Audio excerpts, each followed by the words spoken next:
As long as it has got green scum on the top, then surely you're fine. No green scum. Not that I can see. Still What's not a anyway. Yeah, well, the worst that could happen is I get sick.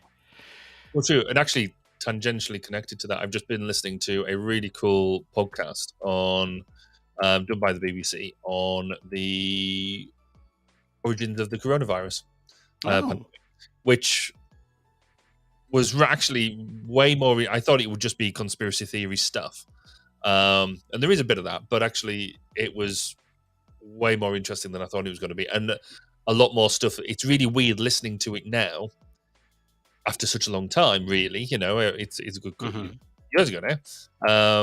But it sort of brings back all the memories of what we were sort of listening to at the time and what we were talking about.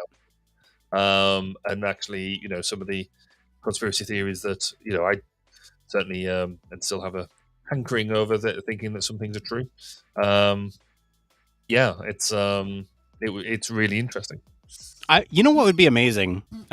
There's like select pieces of media, and I'm not going to mention like traumatic historical events for trigger warning purposes, but like there have been some traumatic historical events. You brought up coronavirus, that's one of them. And like trauma in the sense that it sticks with us. We remember a lot of the things. And like the point I'm trying to make here is that some of these pieces of media do a really good job of capturing the like panic that was happening during these times. And I think it's still too soon to like, for me to really go and consume any coronavirus material at this point, in terms of like that. Right. But I feel like someday I'll be sitting there, with my son, and we'll be watching like a movie or something, and it will like create that panic of like what it was like when, we're locked down. What does that mean? Wait, everything's closed? What? And like sort of the weird feeling that everybody was experiencing at that time. It's just like, I can't wait for that media to come out. My one regret, I think, through that whole experience was I didn't keep a journal.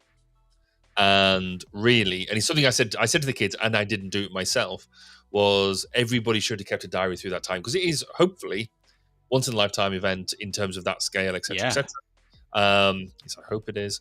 And so, to be able to, there's so many things that, I use the time hop and stuff, to go back, and you see photos, you see some of the stuff you're doing, you're like, I can't believe that was reality when it was, all that sort of stuff. And you're just like, wow. I saw you forget things. So it's no surprise I work in supply chain, and like I saw something, I was like, oh right, the whole toilet paper thing, that was a whole thing. Yeah. Like people stocking up on toilet paper, and just I completely forgot about that aspect of it. And it's just like insane when you go back and like the signage, the markings, there's like still artifacts that you see from time to time. Like you go out and you see like these markings on the floor to indicate 6 feet apart. Like, yeah, it's so weird. The weird thing about the toilet paper one, which I thought was just stunning, was it was a worldwide issue. Yeah. Because I remember when it first started, and like our local shop, which is like sort of 2 doors down from me, whatever, and they were sort of saying, "Oh, we've run out of toilet paper, we've run out of pasta." And it was like, well, who's buying all of this? That's crazy.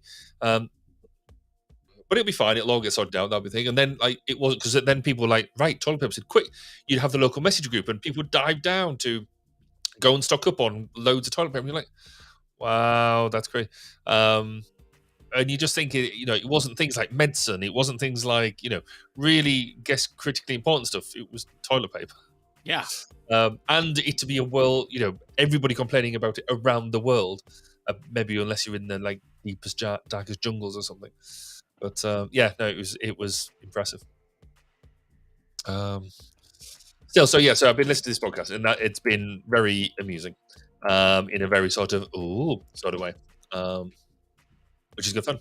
So good. Well, I'm having good fun. That's easy for you to say. Speaking of good fun, our topic tonight: video games.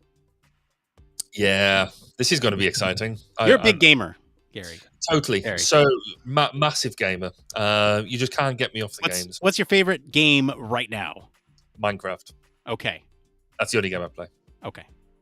I've got, actually saying I did have a spell, because I think I've spoken about it on the podcast before. I did have a spell. I got into Valorant in a bit of a way, but again, that's as a 1v1 game, great. But the types of games that we talk about here, going into like things that you platform on and things like that, that's just no. I've wanted to be a gamer. I'm just not very good at it, and therefore, and I don't have the patience or dedication to sit down and play and complete big complex games. That's just not had the time or space to do it. What's interesting is that I think you would classify as part of this 40% of the population that is considered a gamer. Yes, I mean I can see that, because I do play some games. I think you're almost nowadays you'd be hard pushed to find somebody who doesn't qualify to be a gamer in some shape, way, or form. Because even like people who playing just like simple games on the phones. Yeah, and to be clear, like this will be an inclusive conversation. It's not going to be gatekeepy in any way. If you play Candy Crush, you're a gamer. Welcome to the club.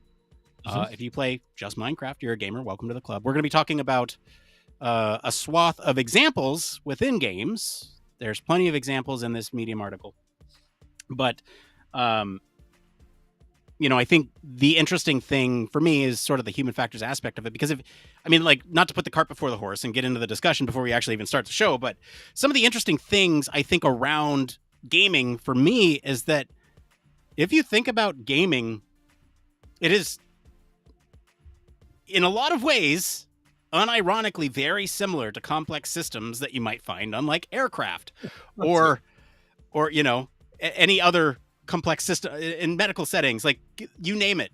I think there's a lot of applicable things here, and even to the point where we've talked about this on the show before, where now you have infantry units being trained up on video games, and you have warfighters being prepared for those real world scenarios as video games get closer and closer to simulation rather than. I was going to say, I mean, that's sort of my experience and my background, because that's what I did for a whole bunch of years. And the research into that and the usability, so that's where my knowledge of gamification and the use of gaming in, or what they call serious gaming, and that from that standpoint. So yeah, from that and that's quite cool. But in terms of like these games, I mean, it's quite interesting reading through the game list that we'll be talking about. I've heard of probably half of them. One of them mainly because I watched all the movies. The movies are cool. Yeah, quite a lot of them also not. So, but that's where we'll have you to guide us as well, because I presume you've played all these games. I have not played all these games. I am somewhere also in the middle of like. So let's just go through the list here while we're talking about it, right? Death Stranding, I've heard of, seen gameplay of, have not played. You have Breath of the Wild and, by extension, Tears of the Kingdom. I've played both of those. So by the fact that you said that means that you know a lot about Zelda than I don't. Though I know Zelda exists. Right. And then you have Gran Turismo 7. I've not played 7. I've played the old games, like PlayStation 1. Yes. We have Resident Evil 4. I've not played that one. I've watched the movies. Cyberpunk, I have played that one. Nope. Red Dead 2, I have played that one. Nope. Returnal, I've heard of. Nope. And have not seen any gameplay of it, but hear good things about it. Stray, I have seen, I have not played. Dead Space, I played the original, I have not played the remake. Horizon Forbidden West, I have not played. I have it on my list, but I have not played it. I played the original. And then Resident Evil 4 again. And the way they split these out is kind of the delightful UX and frustrating UX. And I think there's some interesting things that we can take from this discussion, because there's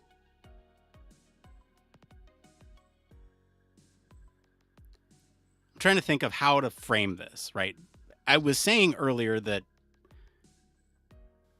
gaming is kind of in some ways very similar to these complex systems. And the way that I mean that is because you have the system that you're playing on, be that PC, be that PlayStation, Xbox, and they have their own ecosystem of UI, UX within them. And these are effectively applications that you then play on those platforms, right?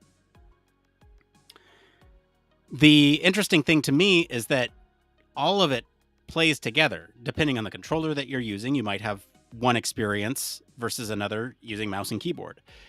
You can also have sort of the individual decisions that have been made in each of these games for the UI UX, but then you also have the gameplay loop and sort of the actual design of gameplay mechanics that is another piece on top of this that this article doesn't even discuss, which is interesting in its own right, because you want to sort of design a system that is just frustrating enough for the user to be fun when you beat it, which is this like massive point that I think we can isolate the UI and the UX of, I don't know, these inventory systems or the navigation within a menu or something within these games. But then you think about how you are actually interacting with the world around you and how those encounters or platform or whatever is just frustrating enough. And that's another interesting slice of this whole thing. It should be fascinating. Good. It'll be interesting to get thrown into it. Like I said, I think we come at it from two very different perspectives. But now that we've got the examples up here, or the main elements that they're highlighting, then going through these will be quite interesting. So, and then we're going for a different take on the It Came From. Yes. Well, so we have mixing it up. We full on ditched It Came From this week. We're going to try something new. And if you're joining us live, you can let us know how this goes as it's happening live. And this is also a really great opportunity for folks, if you are watching live, to throw in your opinions, because this will be what we're calling like a sort of debate. And we've picked something tangentially related to the topic that we're talking about tonight. So we're talking about UX in video games, frustration in video games, all that stuff. The debate itself is on sort of keeping things very simple in games versus going really hard with complex systems and detailed, comprehensive design elements within the system, right? And I think that's enough of a preview there that we can sort of tease people with and see whether they want to participate. Yes. Yeah, exactly. So, and obviously I think we're both of the mind that we are somewhere in the middle, but this will be fun to take the devil's advocate from either one of those very pointed directions that we can then come together and debate. So we'll see how it goes. I honestly have no clue how it's going to go. This could be one of those things where I'm like, we're just going to cut that whole thing and call it a 40-minute episode. Patreon exclusive. You've got to try new things, haven't you? And if it works, it works. If it doesn't, it doesn't. Then at least we'll have given it a shot. And look, we are just as receptive to feedback as you might think we are. So if it sucks, let us know and we will change it up. If it's great and you like it, or if it pushes us in new ways and you like to see us struggle, that's fine too. Just let us know. I mean, everyone likes to see us sweat. So. Yeah. It was funny because I was having a conversation with Heidi, host of Safe and Effective. There's a plug.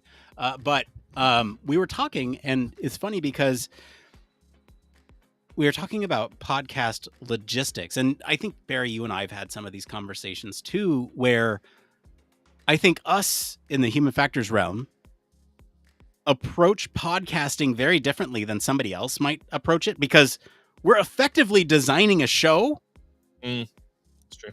for users, which are listeners.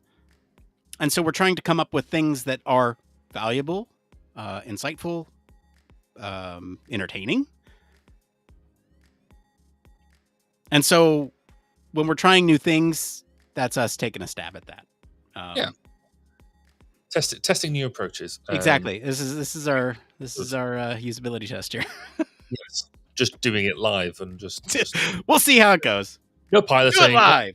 nothing. Just chuck ourselves in there and see what happens. But then it is risk and reward, isn't it? It's if it works and we like it, then and people like it, then it does that. Even if it doesn't go very well, people have been entertained. So hopefully, that's the hope. We'll see. Or it'll last about 2 minutes when we go. Yeah, it's yeah, good points. All right, one more thing. Yeah. Quick update for everybody. I know there were several of you who were very concerned. Just kidding. No one reached out about my knee situation, my double knee situation. Went to the doctor. I ended up going to the doctor because it was 2 weeks since the event, right. And I was like, okay, so one of my knees is fine. The other knee, hit or miss. Right. In what way? The music just go away? Yes, very quiet. Why? Why did the music go away? The music realized that you were going to talk about something quite serious and thought... Yeah, no, bring the music back. Bring it back. Okay, that was aggressive. No, so I went to the doctor. It turns out it might be a meniscus tear, which is... owie. But I'm sitting kind of cross-legged right now, so that's encouraging. It still hurts, but like I find myself in less pain than I was 2 weeks ago, so that's good. Good. Yes, because a friend of mine, Kelly, was catching up on the podcast, and she commented, I can't remember whether it was on LinkedIn or Facebook. She had a lot of sympathy for your knee situation, and so I think she she had sympathy for you because she's done similar things with her knees. I must have missed that. Was that that was probably on one of the linked accounts that you possibly? Let me just see if I can find it. Anyway, thank you, Kelly, for that. I appreciate the sympathy. I'm doing fine. I can move. I'm mobile. Cool. I'm still not risking the driving yet. So my wife has been doing all the driving recently, but.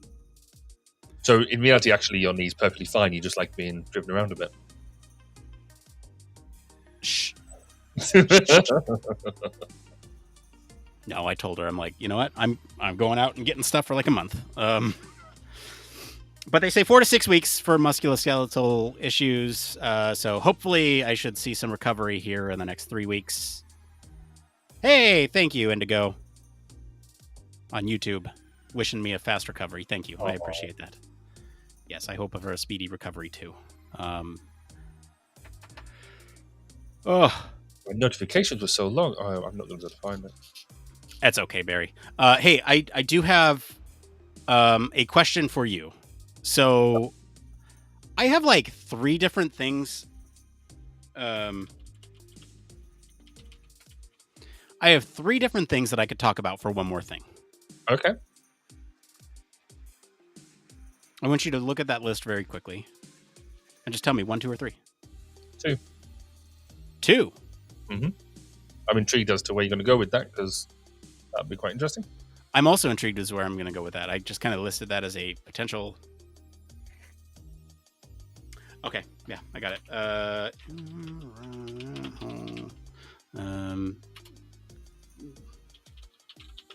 Mainly because in our household we do quite a lot of that. So. Talking about this.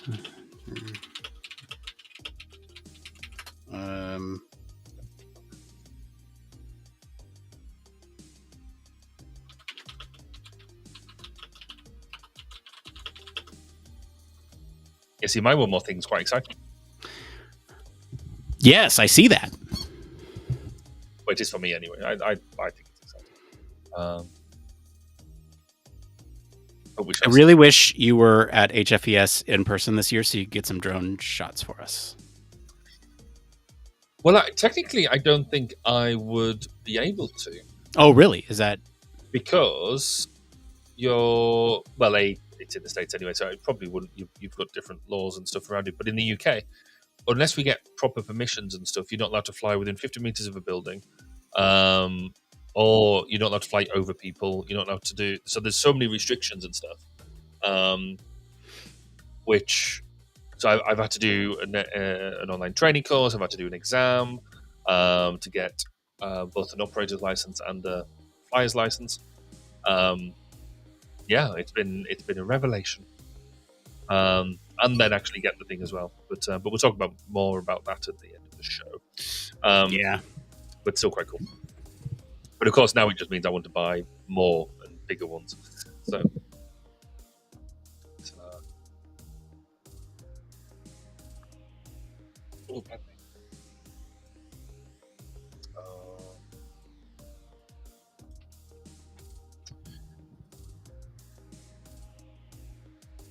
Yes, you've got the bi-weekly thing. Yep. Yeah. Quick note on that, I guess, for people listening now. We're going to be shifting for the next couple weeks to a bi-weekly model for release schedules. So the next couple episodes, you can join us live on October 5th and live on October 19th. And then we'll be back on the 26th for a very special live stream. Get into all that in just a minute, but just giving you all a heads up that we will be live streaming every 2 weeks. That's for a very specific reason that we'll talk about here in a moment. Stay tuned. All will be revealed. All will be revealed. I realize why this is. I normally don't have this full screen, so I don't have to look around somewhere. There we go. That's why. There we go. Good. Okay. Well, Barry, the reason I brought that the one more things is because, well, if you want me to talk about the second one, I'm going to talk about the other one, which I'll probably end up doing next week anyway, or not next week, 2 weeks from now. But it's interesting. It's been 2 weeks since we last did a show, and now I feel like I've got too many one more things. Where last time I was like struggling. Yeah. So I will talk about this. The show note is Magneto. My wife called me Magneto because, okay, I've mentioned this before, and I'm speaking of games, right? This is kind of where the tie-in was. Got a Steam Deck, okay, and then on the back of this thing, I got the attachable dock. You can see here it's on there. On the dock, I have a magnet, okay, and I've talked about this before, where I've got a big old power brick. Yes. Right? That can then attach to the magnet. Okay. And I was mentioning on one of our pre or post shows, man, it sure would be nice to put my phone on there. Yes, you did. Right? And I can. But it's facing the wrong way. It's facing the wrong direction. Okay. Not anymore. Oh, gosh. Are you ready for this? Go on then. Surprises. I introduce you to the I don't even know what to call this thing. It's dumb, but here you go. So I have this. Just a metal plate. It is a magnet board with two magnets attached to it. So if you're following, that attaches there. Okay. Wow. That attaches there. Okay. Wait, just wait. Phone attaches to the top. Battery attaches to the bottom. Okay, Bro. you follow it, and I can hold this. Yeah. It's right there. It's all secure. You can see I'm shaking it. It doesn't come loose. You must be starting to pack some weight into that now. It's a little heavy. The other thing that's funny enough is that I have one of those like the neck thing that you can like put around and hold right here with your phone. Right. It has a magnet on it. So I'm thinking about buying another one of these boards, okay? Because it attaches to this, but the grip is not great because the magnet's on this side and not on this side. But if I grab another one of these, put it on the other side, and it's then a magnet that I can stick that thing to, put it on my neck, sit it right here,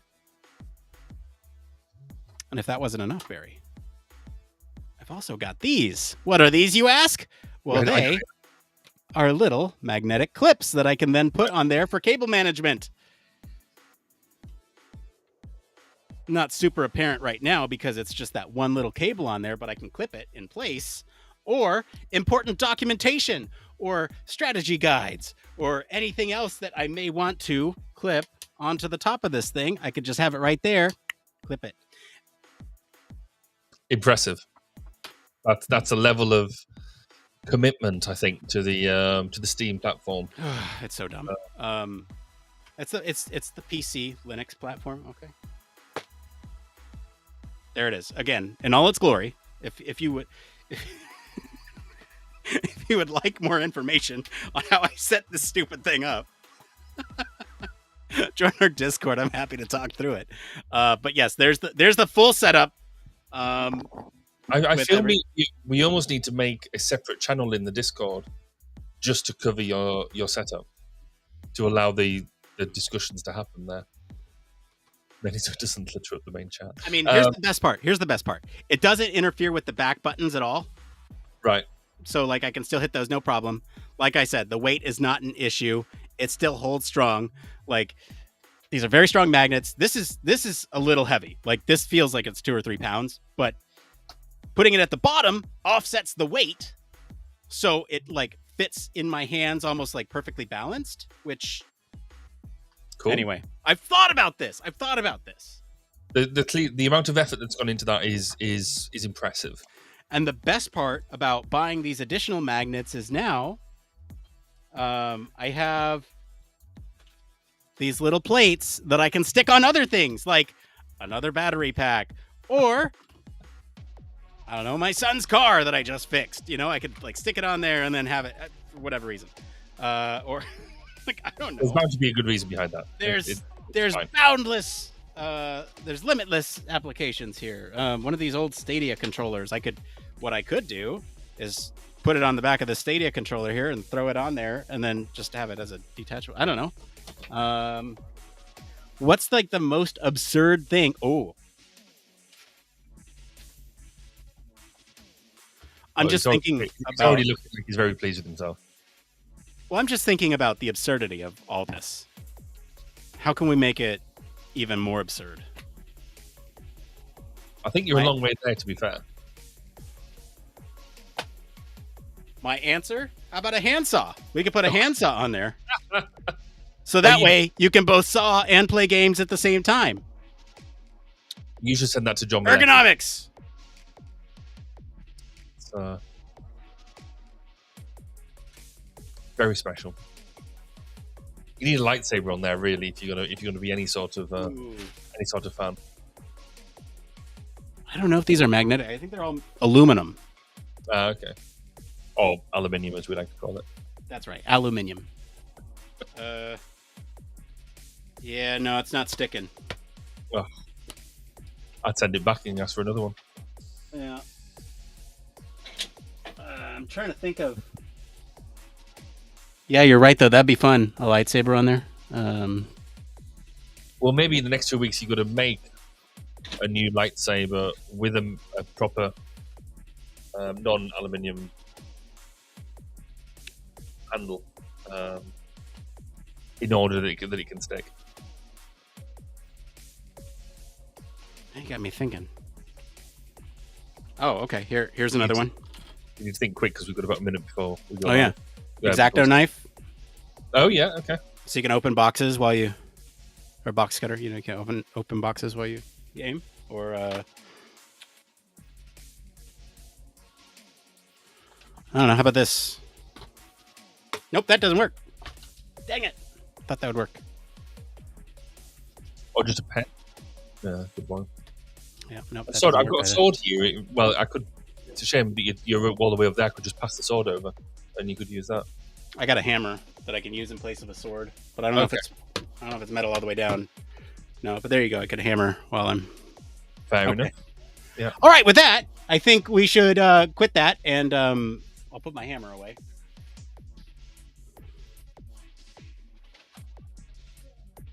And I think we start the show. Yes? Let's do that. Okay. Well, we'll be right back after this little thing that we made that indicates the beginning of the show, and we'll start the show.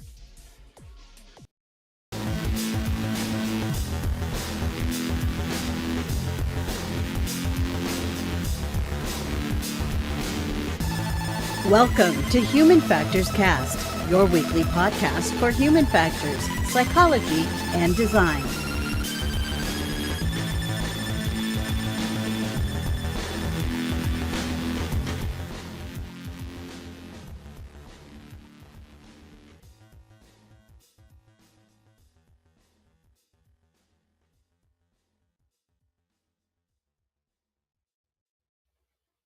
Hello, greetings, and welcome to episode 294. We're recording this episode live on September 21st, 2023. Do you remember the 21st night of September? I sure do.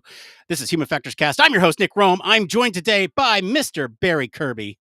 Hello there. It's been a minute, hasn't it? It has been exactly 2 weeks since we sat here in these podcasting chairs, talking about human factors and stuff. Well, we got a great show for you tonight. We'll be diving into the world of video games, exploring delightful and sometimes frustrating world of user experience and human factors elements within video games. Later on, we're going to be trying something a little different, something new, with a debate on prioritizing intuitive and minimalist UX and UI design, human factors elements, or embracing detailed and comprehensive design in video games as sort of a companion piece to tonight's article. But first, we have some programming notes, and there's an exciting one for you all tonight. So HFES is just a month away. We will be there. Well, I'll be there. Barry will not be there in person, but he will be there in spirit and remotely. Heidi and I will be in person. So stop by, say hi. We'll also have members from our lab hanging out with us. Join us as we broadcast live once again from HFES, the 67th International Annual Human Factors and Ergonomics Society meeting, straight from Washington, D.C. That's right. Get front row access to all the stuff that we're doing, including exclusive interviews, insightful panels, perhaps, and so much more. More to be revealed over time. Our team will be there. We'll be located at the concourse foyer right near registration. So if you're attending the event, swing by. Share your conference experiences with us. If you can't make it to DC, no problem. We got you covered. Stay connected with us. We'll get you all the updates. You can tune in with us at 8 a.m. Eastern. That's 8 a.m. Eastern. We're typically on Pacific time, but 8 a.m. Eastern, Thursday, October 26th. We're going to do it on that Thursday. Give us a little bit of lead time with some of the stuff that we'll be covering. So that way we'll have more sampling from the conference for you this year, which I think will be really exciting. The live stream will be accessible on our channels here, anywhere you find the Human Factors Cast stuff, as well as the official HFES social media channels. For the weeks leading up to HFES, we are going to shift the show model to a bi-weekly release. So this is kind of the next big announcement. And this is just to give us a little bit more time to help prepare for the upcoming coverage of the event. It's kind of like our Comic-Con. We do spend a lot of time and effort putting in resources and time and prep work into this event, this coverage, since it is sort of where all us human factors geeks get together once a year. So just to kind of preview the schedule, October 5th, we'll have a show. October 19th, we'll have a show, and then we'll do the live coverage on the 26th at HFES. So be there, be square. Any updates from you, Barry? 1202? No, not really. Nothing much, because we've been taking a bit of a summer hiatus and really not having enough time to breathe, never mind interview people. So we will have an autumn program coming up. Details to be announced soon. So what you're saying here is that this bi-weekly cadence is going to be great for giving you 2 hours back on a Thursday. Yes, and the rest of it. So, yes, that would be great. Good. Well, let's get into the news.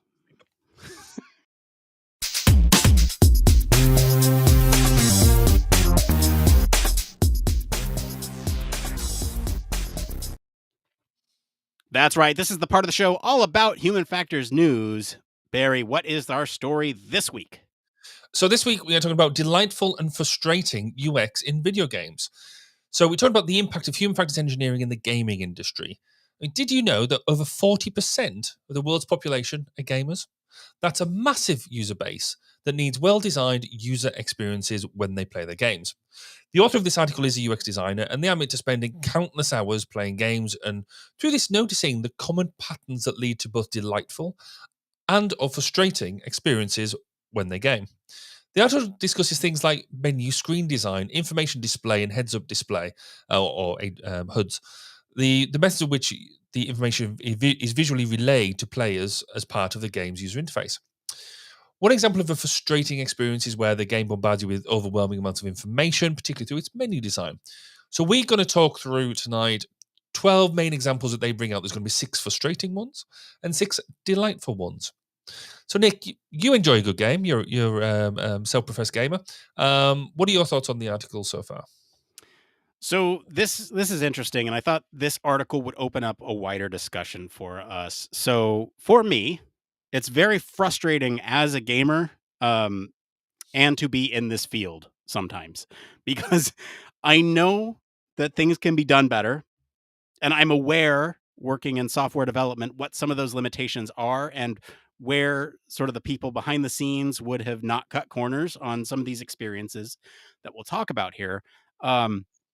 So there are a lot of other factors in game development that prevent a product from being perfect. That being said, I don't think perfect should ever be the enemy of good.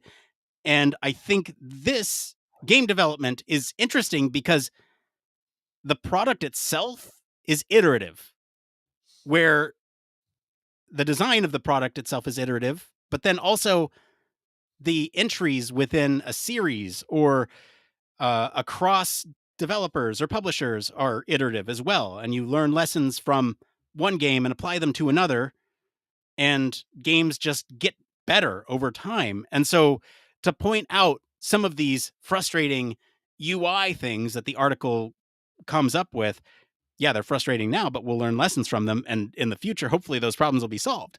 And we can nitpick on those all we like, but these are just some notes. I compared gaming as a whole to like complex systems earlier. I'll get more into that analogy later, but the whole thing to me is very fascinating. So Barry, you yourself didn't necessarily classify yourself as a gamer, but I'm curious on your thoughts of this whole thing. Yeah, so as you said, in some respects, I'm going to be a bit limited because obviously we're going to be talking about some specific examples, and I've just not played them. I'm not that gaming person really. I never really have been. I've wanted to get into gaming. You know, I buy some of the platforms and stuff like that, but they, you know, I know I've got a 360 and a PS4, basically sat on the shelf gathering dust and cobwebs. But I do spend a lot of my time about, you know, when I'm doing UI design and system development, I use an awful lot of gamification and gamification techniques and have done lots of research around gamification. So the mechanics of gaming I'm quite familiar with, and so I'm quite looking forward to talking through some of them. But also, I've done a lot of work around the using, you know, you could either call it serious gaming or the use of simulation for training, and I've done a lot of work around that. So, and also the observed how we've seen the development of some games and how, let's say, some organizations have used the development of gaming in order to reduce their training burden and increase their recruitment, for example, when we talk about military examples later. But fundamentally, if we're talking about the entire gaming thing, I'm just kind of not that person, with one exception. And that exception, I do like a bit of Minecraft. I'll sort of dip into that and play that. I do have a realm and stuff like that, and I guess that's because it's, you know, you're basically creating your own game as you go. You're creating your own game mechanics. What is good for you and things like that. So that's interesting. There's another part of this which I think is really cool as well. Is around the generational aspect of gaming and how the generations are changing and evolving. You know, if you go back, not actually too many generations ago, nobody did gaming because the facility didn't exist. Yet now we've got a significant. I mean, we sort of say 40% of people are gamers, but then what is a gamer? Is it somebody who is got a platform, they sit and dedicate maybe an hour or so of their time a day to playing a game and enjoying a game in its entirety, or is somebody who's playing a simple app on their mobile phone? are they a gamer, or are they something different? I think we're being all inclusive. We're bringing everybody in, but it's interesting seeing different perspectives on what that means.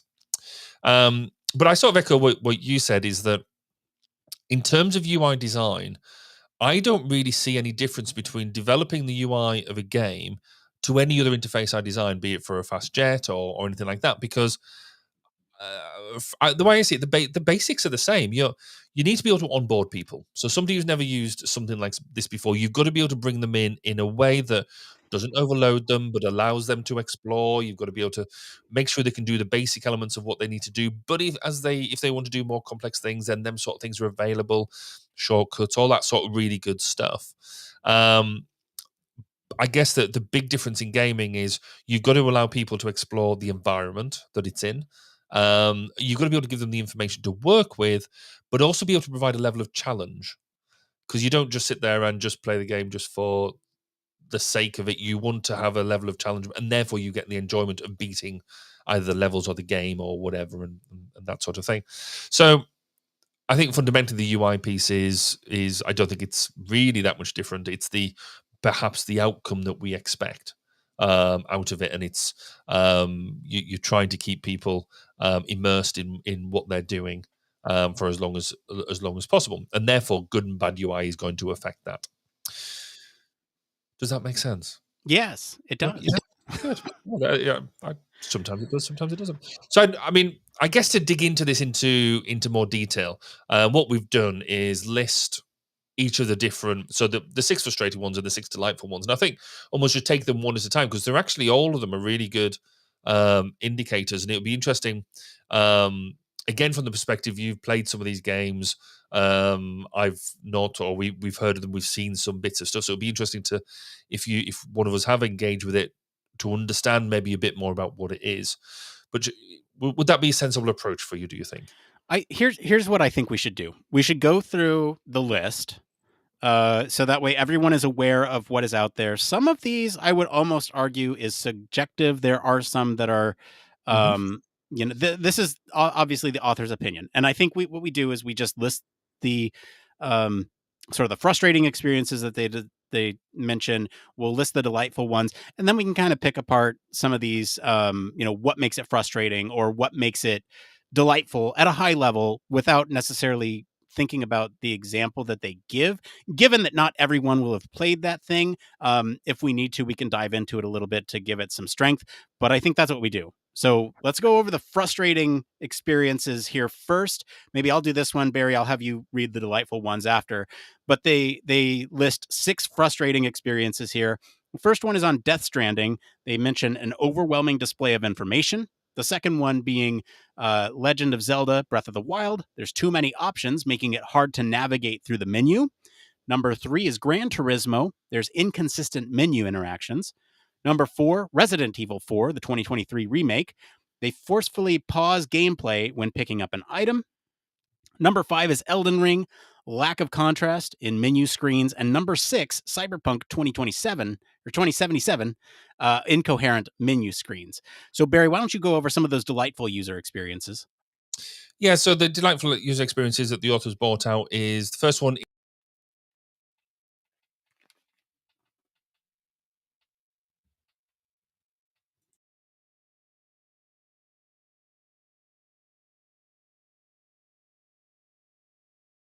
is in Red Dead Redemption 2, minimum UI to complement the rest of the style of the game. Number 4 is Dead Space in the 2023 remake, is a themed UI without sacrificing the UX. Number 5 is Horizon Forbidden West, customization accessibility settings. And finally, is number 6 is Resident Evil 4 2023 remake again, inventory organization. So to look at them, I guess them frustrating ones. I mean, the thing that sort of really hits me with all through them, with the exception of one, I think it is, they're all about the menu. They're all about how you interact with the menu controls, one way or another. In fact, no, there's 2 separate ones, isn't there? But the thing that seems to come out most is that menu design, wouldn't you say? Yeah, I agree. And Barry, I'm going to have you re-record something really quick just because you froze up as you were going through the list. Can you Yeah. just read like 1 through 3 one more time? Okay. So number 1, Red Redemption 2. They have a minimal, easy to use menu. Number 2, Returnal. New information is stored in a database with a logical information architecture. Number 3, Stray. It has a beautiful, minimal UI to complement the rest of the style of the game. Number 4, Dead Space, the 2023 remake, has a themed UI without sacrificing the UX. Number 5, Horizon Forbidden West, customization and accessibility settings. And finally, number 6, Resident Evil 4, the 2023 remake again, inventory organization. Yeah, Is to that right? go off your point, I think you were talking about the menu structure and sort of navigation, right? And that seems to be where a lot of these delightful user experiences seem to be, or the frustrating ones. The frustrating ones. So Right. Yeah. out of the 6, 4 of them we're talking about either inconsistent, incoherent menus, or the actual design of them. So you mentioned the Elden Ring, I'm a lack of contrast, and then also Legend of Zelda having too many options, making it hard to navigate through the menu. So it seems to me that if you have a menu system within a game, because any sort of menu interaction is going to take your level of immersion out of the game, because you're having to do something that isn't part of the actual environment. And you want to make menu interaction as sleek and as slick as possible. And so it seems to be that this is why it comes up. I can imagine that whenever you develop any sort of menu system, if you don't get it right, it can jar with whatever else you're going to do. So presumably that's what they're finding in these games as well. Yeah, you're right. And I think this is an interesting take on it because a lot of the frustrating experiences do come down to some of these potentially best practices that we know how to handle. And in some of them, they're an artifact of the game systems themselves, right? Be it world maps or different items or mechanics that you can use within the game. And so the fact that, or information overload, even. And so there's a lot of things there that we can kind of draw conclusions from based on other things. And this is where I'm kind of getting at the comparison between video games to other complex systems like aviation or medical devices or even just medical settings, right? So thinking about all this, and I'm going to kind of go through a list here of comparing these 3 things, just to kind of drive home a point of why we're talking about them. The real difference here for me is the consequence of error. In these other domains, you're looking at the consequence of error being life saving events or life critical events, where obviously if something goes wrong in an aircraft or in a medical setting, it's not good news. But if something goes wrong in a video game, the consequence is death. But what does that really mean for you? Well, you get to try again. There are some games that punish death a little bit more harshly than others, but I think this is an interesting take, if only because that to me is the main difference between these 2 realms. Now, if you think about sort of this frustration piece, all of it, aviation, medical, video games, all need to be sort of this user-centered design.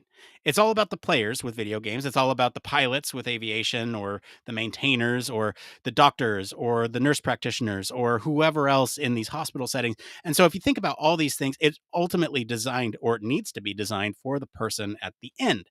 I think both examples work here in terms of the sort of cognitive load piece. This is where it gets really interesting to me, because in aircraft or medical systems, you have high cognitive load on users sometimes, especially in high stress situations. And they're the design of a lot of things in these spaces are meant to reduce that cognitive load. Where in video games, this is kind of an interesting flip side, where you have this frustration actually being designed in the sense where you need to design frustrating things for players to overcome to feel good about overcoming those things. And sometimes these can be like challenging players cognitively in terms of puzzles or, attention, problem solving, or even skill-based things where you're platforming on a tight platform, or you are engaging in combat that requires high reflexes. Again, like all this is super interesting. But again, you bring up the frustration being primarily with menu systems and sort of the overload of information within these menu systems. And so, what does that say about video games at a high level? From this author's perspective, I think it says a lot to say that video games generally are fun, and that the most frustrating parts are the parts that are not fluid with that primary game experience, where the combat loop or the platforming loop or whatever thing you're engaged in, because you have to navigate to a menu. Mm-hmm. And so I've seen some examples of this where the menu doesn't necessarily take you out of things, where I think there's an example on one of the delightful user experiences about menus, and I have to look at the list one more time here to refresh my memory, but I think it was, and if you find it, let me know. They had the first one, which was a minimal, easy to use menu. And yeah. the minimal, the rest of the style of the game. Yeah, there's two interesting things here for me. So one is going to be the Dead Space UI. And that one's an interesting one because it's an actual in-game UI. I think there's like a, in-game element where you're actually looking at a menu on your person. And so it doesn't feel like you're getting ripped out of that environment, so it doesn't ruin the immersion. The other interesting thing to me is that a singular game can do something right and wrong at the same time. And that's here evidenced by Resident Evil 4, where it doesn't do a great job, especially with, at least in the author's opinion here, pausing gameplay when you pick up an item. But they praise it for their inventory organization. So the ability to organize that inventory. And so it's possible that it excels in some places and doesn't do so great in others. I just think it's interesting that you're right. A lot of this stuff is when that primary thing that you are doing within a game is interrupted by needing to do something else. And how do you make that more fluid? How do you make that more part of the game world? And like, I'll just say from a VR perspective, one of the most incredible experiences that I had was playing the Batman VR game. And the reason being is because your menu and your items are literally on your utility belt. So if you need to change an item, you just put one back on your utility belt, you grab the other one, and you have a batarang instead of a grappling hook. And it's just amazing because it's right there on your person. I think VR really excels at those types of things, where it's harder to do those in like traditional 3D spaces or 2D games where you have to navigate to something else. I don't know. I've talked a lot. I want to make sure you have an opportunity to comment on some of those things. No, I mean, I think it's really interesting that we need to look at the UI. So the UI goes one of two directions, which I think you've quite nicely encapsulated. One is that you have the game that you're playing, which is the environment that you're working in, and that menu or any sort of controls that you have that are not part of that environment need to be designed in such a way that they are, you can either slip through them quite easily. So you use them. The use of them is nice and intuitive, and it's minimal.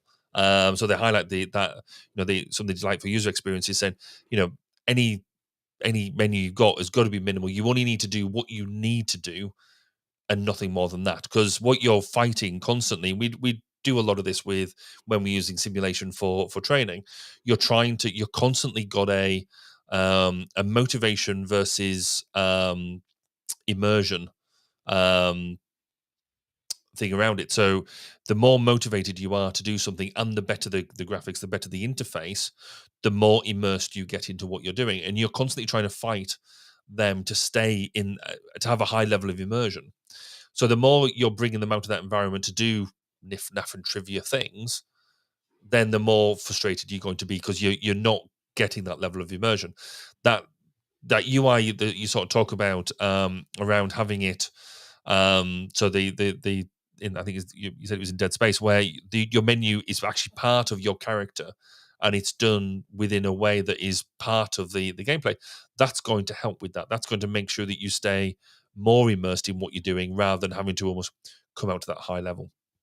But I do find it quite surprising that the amount of money that is spent on gaming and the amount of people involved in developing gaming.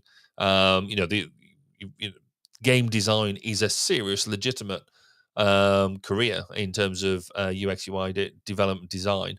It's not just a hobby thing. It's a multi-billion pound business,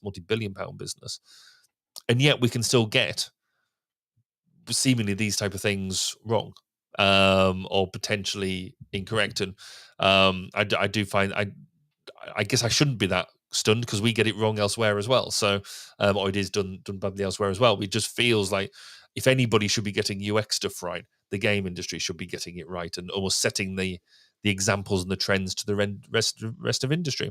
I mean, do you think that is that a legitimate criticism? Do you think? Yes and no. I think there's some interesting things going on with the gaming industry that prevent that from happening. So, the first thing being, there's just the culture of secrecy around video games is a big one, and so you can't necessarily test some of these things with a wider audience that might be your target audience. It's like friends and family that need to sign NDAs, so that way these things are not released ahead of time, because it's, like I said, the culture of secrecy in that industry is insane.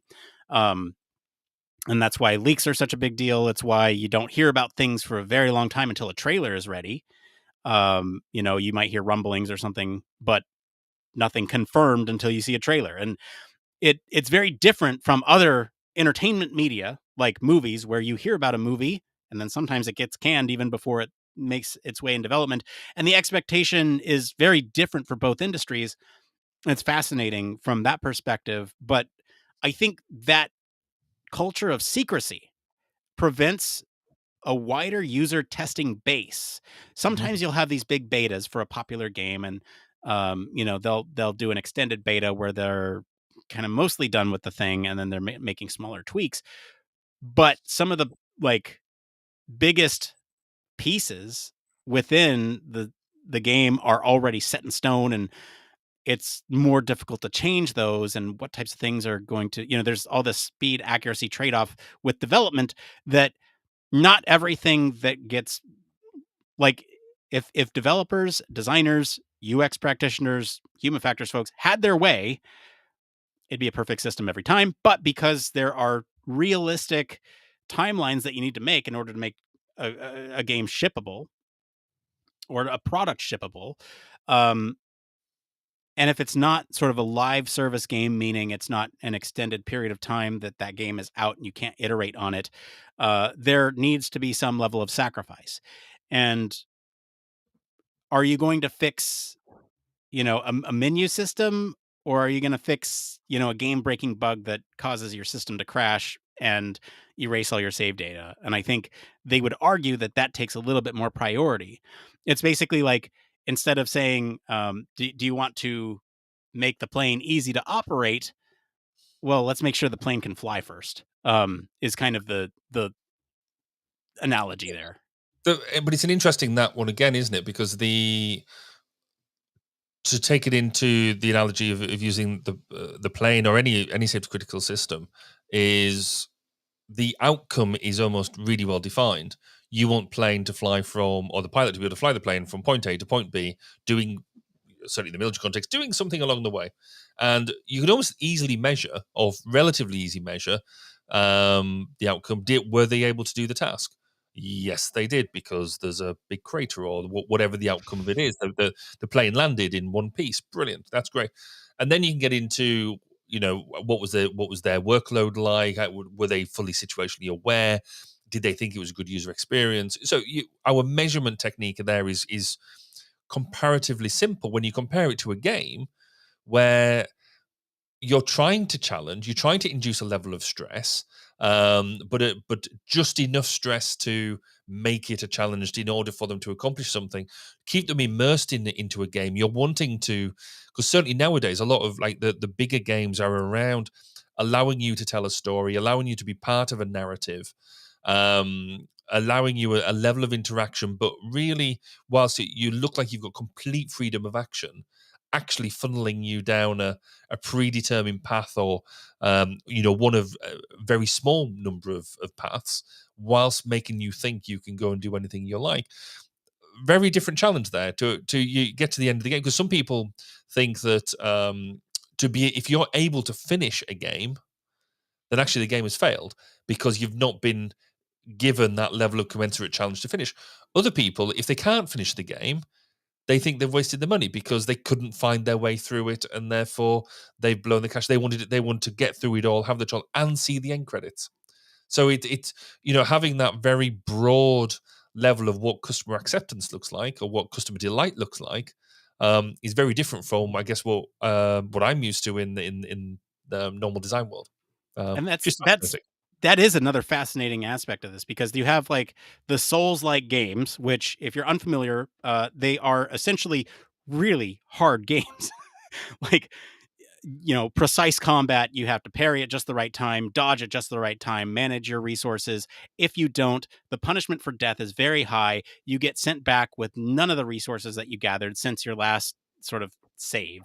You have to trek all the way back to where you died to gather those resources back, and hope that you can, get yourself safe or finish off that monster that ended up killing you in the first place.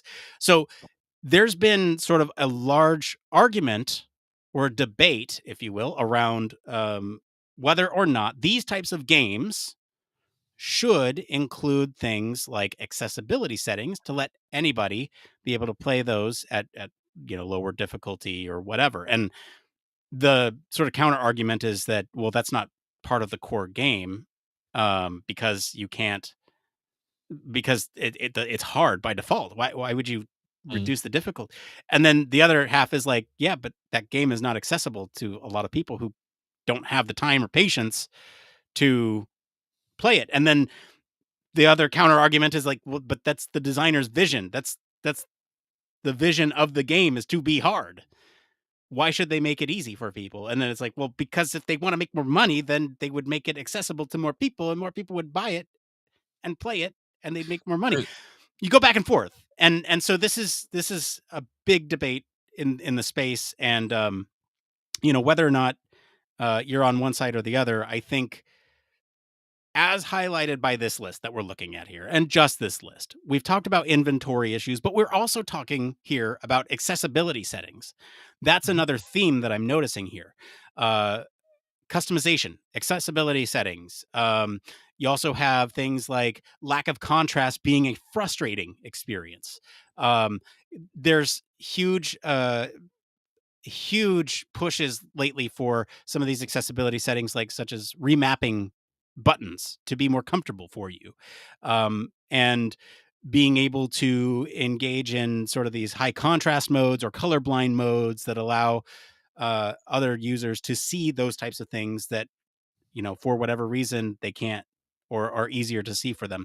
And so that's another theme that I'm noticing here.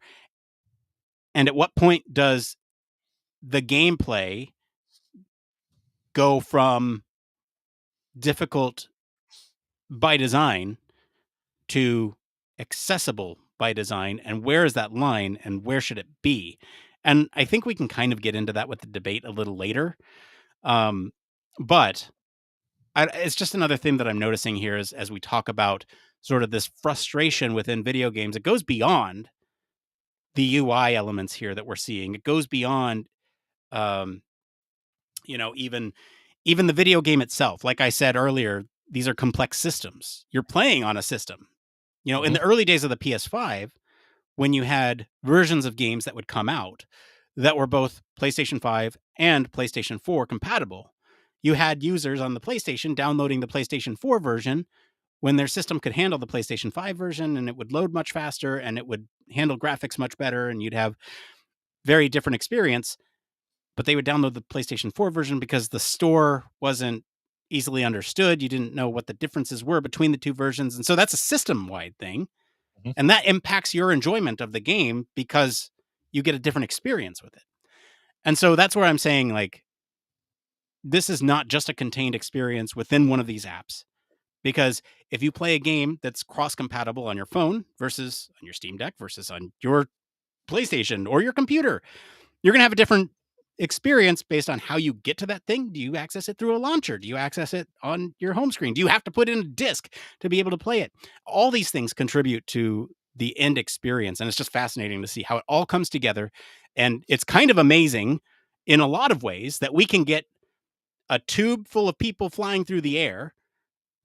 It's kind of amazing in the same way that all this is working from a software perspective too. Like if you think about like even just the complexity of us talking here, I know we've geeked out about this before. I have a system on my end. You have a system on your end. We're communicating through this other thing. And that's a whole other experience factor that we haven't even touched upon yet is teamwork and communication. It's true. I mean, what is really interesting for me in terms of this overall is it kind of goes to what you were saying earlier of what is the intent of the design, the difficult by design or the accessibility by design, because some people have described this in some of the other literature when I was sort of reading around this a bit is it software? Is it something that is meant to be achieved? Or is it art? Is it something that somebody has a vision and therefore, you shouldn't mess with that vision as such? They have an absolute right to, in the same way that art is not necessarily accessible. That you have a piece of art just purely because you don't understand what it's trying to say.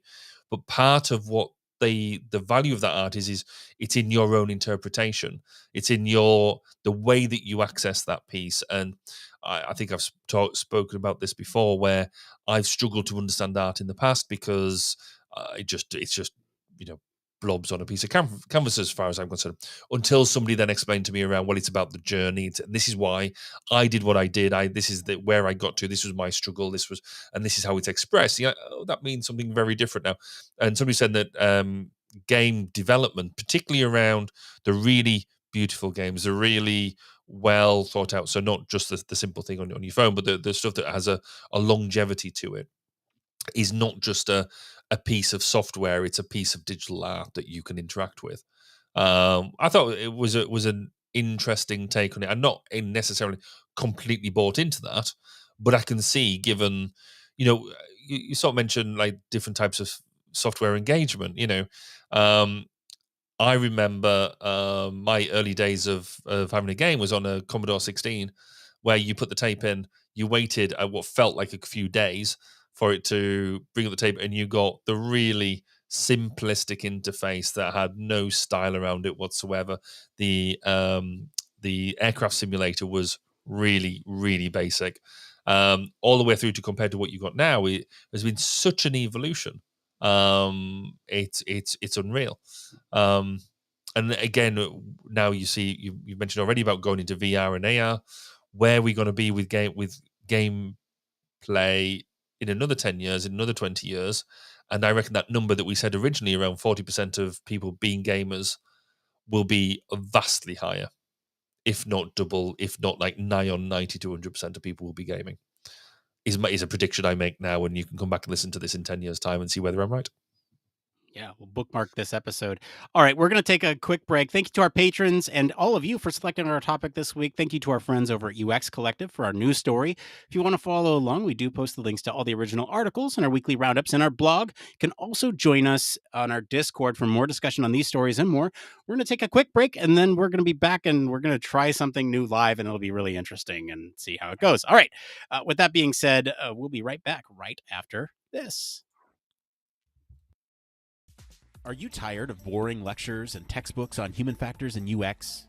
Well, grab your headphones and get ready for a wild ride with the Human Factors Minute podcast. Each minute is like a mini crash course packed with valuable insights and information on various organizations, conferences, usability methods, theories, models, certifications, tools, and much more. We'll take you on a journey through the fascinating world of human factors, from the ancient history to the latest trends and developments. Listen in as we explore the field and discover new ways to enhance the user experience. From the Think Aloud protocol to the critical incident technique, focus groups, iterative design, we'll make sure that you're the smartest person in the room. Tune in on the 10th, the 20th, and the last day of every month for a new and interesting tidbit related to human factors. Don't miss out on the Human Factors Minute podcast. your ultimate source for all things human factors. Human Factors Cast brings you the best in human factors news, interviews, conference coverage, and overall fun conversations into each and every episode we produce. But we can't do it without you. The Human Factors Cast network is 100% listener supported. All the funds that go into running the show come from our listeners. Our patrons are our priority, and we want to ensure we're giving back to you for supporting us.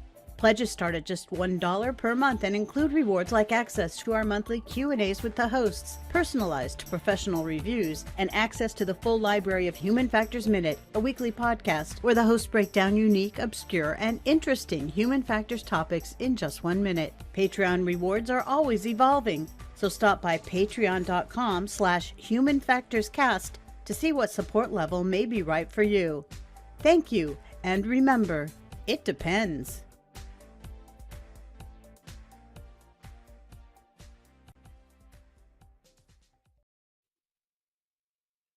Yes, huge thank you as always to our patrons. We especially want to thank our Human Factors Cast All Access and VIP patrons, Michelle Tripp and Neil Gainey. Patrons like you truly keep the show up and running. We could not do this without your support. Just as a little FYI, I mentioned at the top of the show that we are gearing up for HFES this year. You also might know that we have a Human Factors Cast Digital Media Lab. And if you are interested in communicating human factors or working with us here at the podcast on various projects to help build up your portfolio, we have a lot of work in the hopper that we need to prepare for HFES with. If you want to get some work experience, get some stuff out there, let us know. Get in contact with us, humanfactorscast@gmail.com. You can also reach out to us on any of our platforms. We'll respond to you there. But it's a great opportunity. Always like to bring it up every now and then to let y'all know that we are doing stuff beyond just podcasting. So if that interests you at all, let us know. I guess we don't have a transition for this. Should I just play the It Came From? Like, it's not a... Just do it anyway, and then... It came from...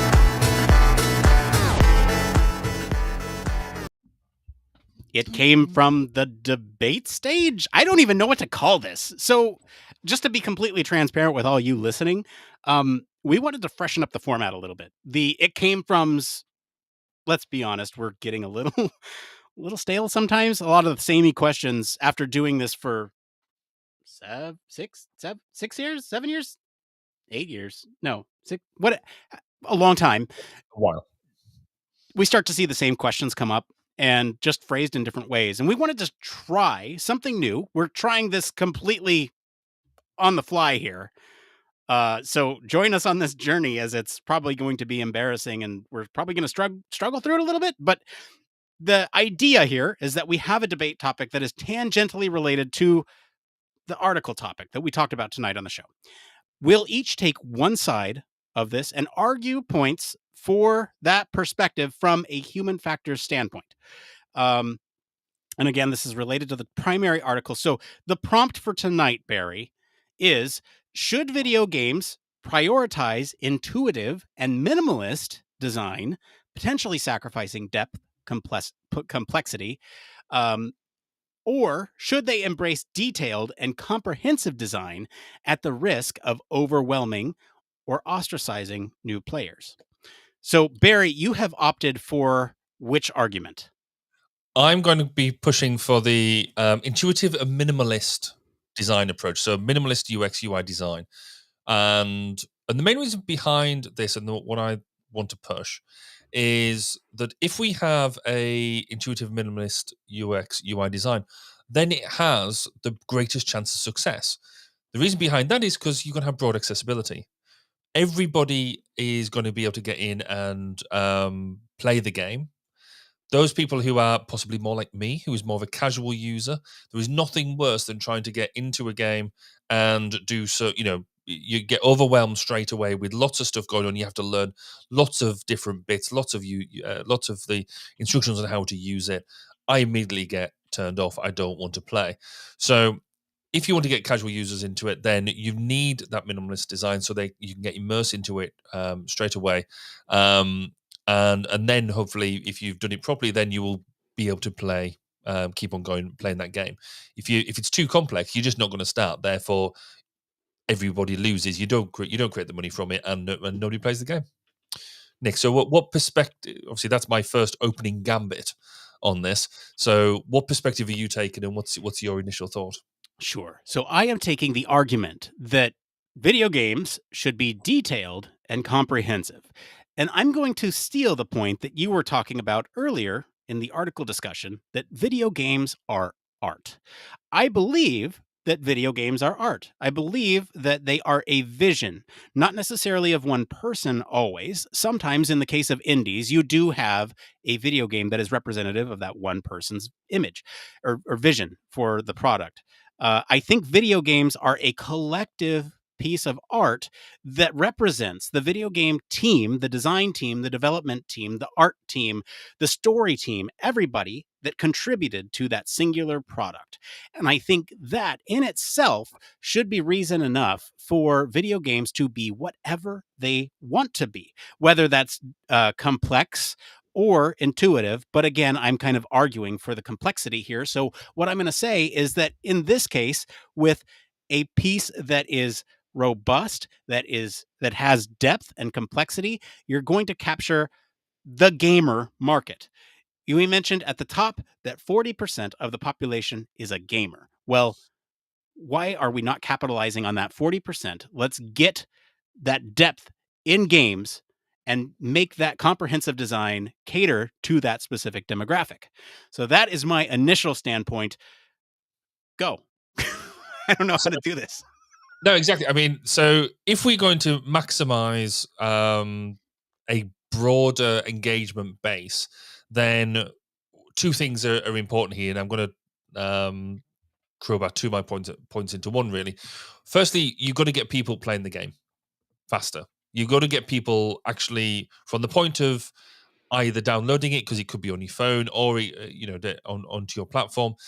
You need to be able to get them using and enjoying the game as quickly as possible. So the faster you onboard somebody, the better it is. The only way you onboard people quickly is either through lots and lots of training beforehand, which we know from complex systems. We talked about it in the main article. You put people on training courses. We don't put people on training courses for computer games. It's just not done. So therefore, the only other way to get people fast on board is to minimize the amount of interaction they need to learn in order to interact with that game. So therefore, in order to get people into the game quicker and therefore enjoying it quicker, you have to have an intuitive and minimalist UI. I mean, it kind of, for me, it's a slam dunk. I win. Everyone's happy. The second point along with that, though, if you've got a minimalist UI, you've then reducing the amount of cognitive load you need to actually mechanize the game, which means you can then go back to, and I'm going to steal my own point, if this game is art, it means that if you're not having to worry about how much cognitive load you're processing on developing game mechanics, or game interaction, game system control, you've then got more cognitive space in order to enjoy the art, enjoy the experience, make the most of the gameplay itself, and more people can do that. Going back to the my original point, because that folds in, that means more people can access it, and fundamentally, therefore, you make more money.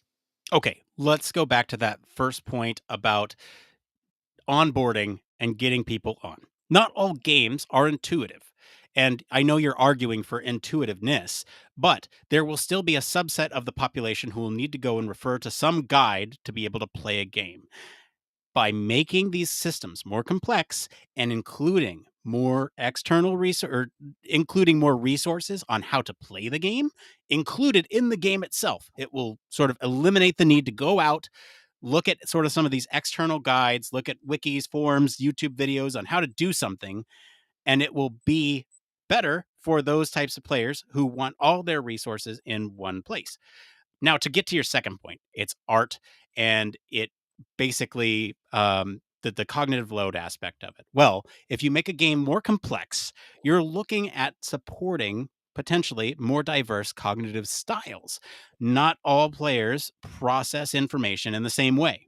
If you have a detailed interface, you can cater to some of these diverse cognitive styles, or hell, I'm going to go out even on a limb here and say neurodivergent folks, and say you can offer people multiple methods of interaction for customizing their experience to exactly how they want. So you could design the game your way, or you, the player, can specify how you want to play with this complex level of settings. Now, I'm not saying that these are not intuitive to use. It's just more complex rather than minimalist. But I think what you've just explained would absolutely be attractive to a small subset of hardcore gamers, people who are willing to invest time, effort, and energy into immersing themselves into learning how to work with that game, which is brilliant. And actually, that subset of people will more than likely pay a lot more money for a single instance of a game, which is fine. However, if we want to be inclusive and bring in a broad range of people, then actually you having that detailed, rich onboarding experience will just put them off. The other piece around that as well is the more complex your interface, the more what we've termed richness here, the more options you've got within there, the bigger chance you've got of making errors. And there's two level of errors here that I think are really useful. There's the first level of error that you want to have in there, because that's the challenge of the game. When you've got the gameplay itself, you want people to fall into the crevasse, to get shot by the sentry, whatever it is, as part of that gameplay. What we don't want is people choosing the wrong option, the wrong selection as part of the game mechanic. Sorry, as the game organization, the game control, as opposed to just badly utilizing a game mechanic. So there is, if you have too much complexity, if you have to really sort of think about what you're doing, it can either jar with the gameplay, or it can basically force you to make errors, which will just ruin your user experience, your gameplay experience. Okay, counterpoint on the user error. If you design a system that is more complex, you may be able to develop something that's adaptive in its learning style. So if it determines that you have died to this thing 5 times, so maybe it lowers the difficulty of that. Adjusting that information and sort of the things available to a person in a complex UX system within a video game will be largely based on the player behavior. And so by making it more complex, you're actually making it easier to use in some way for performance and behavior, because you are making sure, especially with adaptive learning situations, that you're making sure that they're always challenged but not overwhelmed. That's a stretch, isn't it? All right, with that stretch, I think we got to end it there. I mean, this was just test drive. Let us know how you all think of this like debate format. I think it's an interesting take. Maybe we'll like source some prompts from you all in the future on some topics, but it was just something we want to try. I think it was. I don't know about you. I thought it worked better than I anticipated it did. Yeah, me too. Yeah, I thought it was quite good from that. What we need is almost some sort of vote at the end of it. Who won? Yeah, I mean, if we have a debate, somebody's got to win. Clearly, anybody's debating 101. No poll, but sound off in the comments. Who won that debate? And if it's not me, that's fine. Obviously the true answer is somewhere in the middle. I think both Barry and I would agree there. It depends. Yeah. The true it depends answer. But sound off in the comments. Let us know what you think. Okay, and I think with that, it's just time for one more thing. So Barry, what is your one more thing this week? So my one more thing this week is very exciting. Anybody who's been around drones and stuff like that knows, particularly in the UK, things have been getting a bit harder to fly drones. So because more people have them, there's invasion of privacy issues, etc., etc. So you now, to fly almost any sort of drone, you now have to get certified one way or another. So which means that there is effectively a textbook or online textbook that you have to know the ins and outs of, the basics of the law. So how close you can fly to people, how close you can fly to buildings, what weight you can fly, etc., etc. How to look after your drone, all that sort of stuff. So I've done my learning, I've completed my course, I got my certificates, in fact, 2 certificates, my operator certificate and my flying certificate. And I've bought myself a little secondhand drone, and I went out flying my drone the other day, which was hugely exciting because I've had a drone before, like sort of 10, 15 years ago, and it was very hard to fly. It was very clunky. The way of flying this thing now, and I paid just £120 or 100, £110 off eBay, secondhand drone. What did it delight to fly? Absolutely brilliant. You know, the stuff that used to cause you so much hassle, like taking off properly, landing properly, it's all just one button stuff now. So the stuff that was difficult, like really difficult, and could really damage a drone, it now handles automatically. You can still do it yourself if you want to, but you've got one button. If you get into like completely flustered or whatever, and you do that, then it works. So I've now got my drone. That's really good. What that I hope will give us is my longer standing aim here is to then bring that into the business. So we were running some trials the other week, and what I like setting up. So if you're doing a particular thing, you set up all around cameras to record video, record stills for post trial analysis. What I was missing was an overhead shot for this particular thing, and I wanted something. I was trying to work out if I could have mounted a camera up high. I could have done X, Y, Z, and I was like, I could have just had a drone just hovering at that point and recording, because it would sit there for 20 minutes and do that. And be autonomously doing that. Could I do that? Would that be a viable thing to do? So I'm hoping this is my first step to improving my trials capability of having drone overhead shots when I run trials. I'm very excited. Amazing. Hey, when you fly, do you fly FPV or do you fly just like visual? Okay. So it's interesting because in UK law, you cannot fly just FPV. If you're flying FPV, you've got to have somebody else alongside you, eyes on the drone, manual eyes on the drone, so they can be watching whilst you're flying FPV. Interesting. Because when you're flying FPV, you don't get a full situational awareness of what's going on around you. So it makes sense about why we do that. Ironically, I was flying. There's a picture of me taking a picture of myself whilst I'm looking down at my controller, where the camera is, and you can clearly see that I'm not watching my drone. I'd have somebody else doing that for me because of that thing. It was a really bizarre, almost circular argument there. But then it was quite funny because my son was doing the watching, and he's like, "What am I looking for?" And I'm just like, "Well, there's nothing else around. Don't worry about it." But it was you can see putting that out there. It was a weird thing. But yeah, it's fun. What about you, Nick? What's your one more thing? So I had like many one more things, and you chose my number 2, which is interestingly enough applicable to our topic tonight. So board games is the topic, and I'm now down in my ADHD rabbit hole again of like, I bought a new board game, and now I've bought the sleeves for the cards, and I'm going to put every single card in those sleeves, and I'm like going down all these rabbit holes of like, how can I enhance this and make it like this awesome thing to play? It's Star Wars Villainous, and it's basically where you take the perspective of the bad guys and you try to do certain things, right? So like General Grievous will collect 8 lightsabers, Asajj Ventress does missions, and Vader tries to turn Luke Skywalker, those types of things. And it's really interesting because the systems, we were talking a lot about systems tonight, it's complex enough that it offers a variety of different gameplay approaches to accomplishing these scenarios. And it's also very interesting playing this game with my wife, where she's not a board gamer. I've played some in the past, but like, the super complex board games I will probably never touch because there's too many things going on.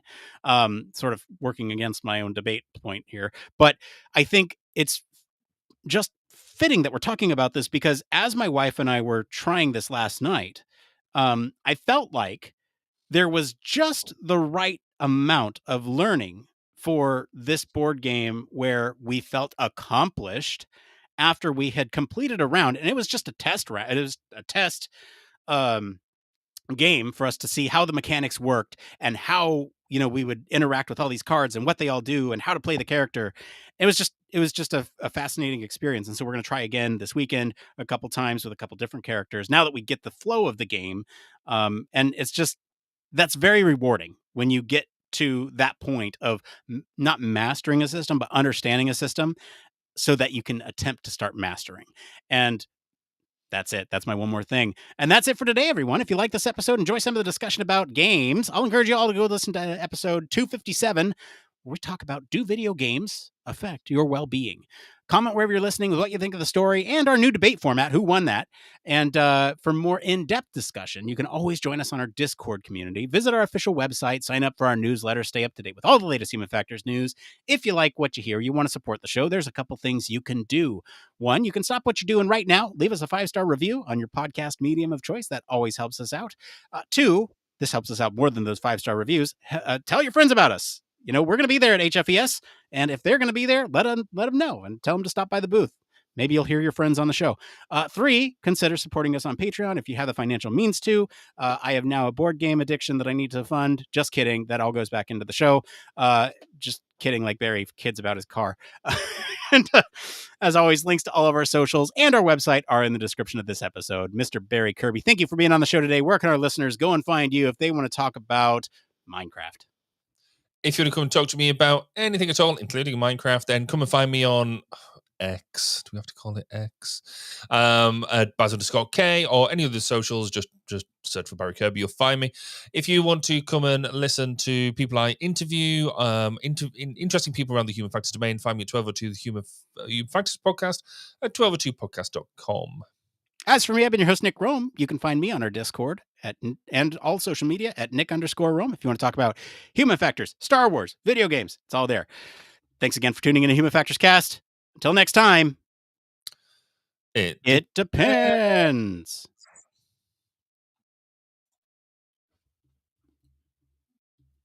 You know when I hit the button like 5 seconds ago. Yeah, there we go.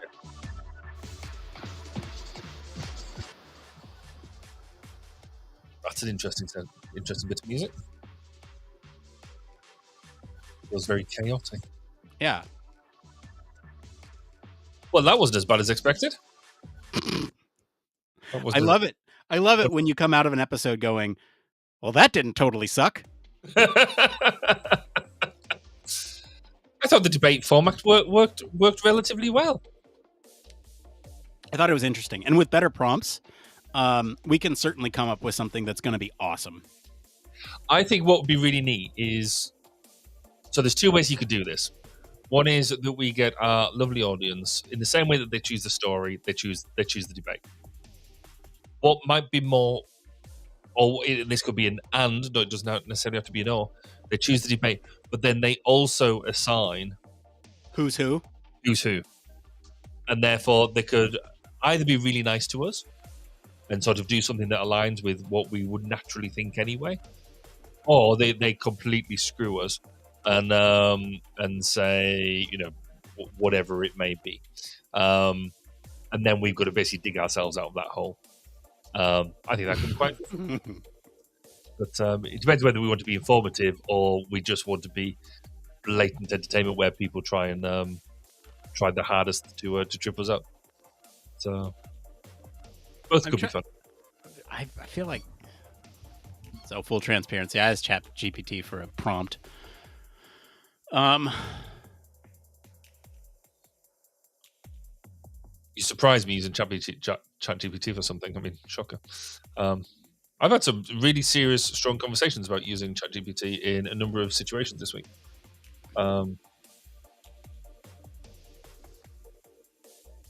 Did you? Which was it was interesting because it's really interesting now. You get, I think the debate, a random statistic on it, I think 60% of people have had a go at using ChatGPT one way or another. But then there is still a significant minority who haven't. And now you can properly tell who has and who hasn't just by the way that they will debate whether it's a good thing or a bad thing. Because the most people who haven't will almost guarantee say, no, it's terrible, it's in da-da-da-da. It's like, I think that's because you've never used it and therefore you're making assumptions about it, but you don't actually see the sort of output it gives you. Which I find quite amusing. because I've had a bit of that this week. It's Okay. So this, I mean, like, this topic tonight, probably, I don't know.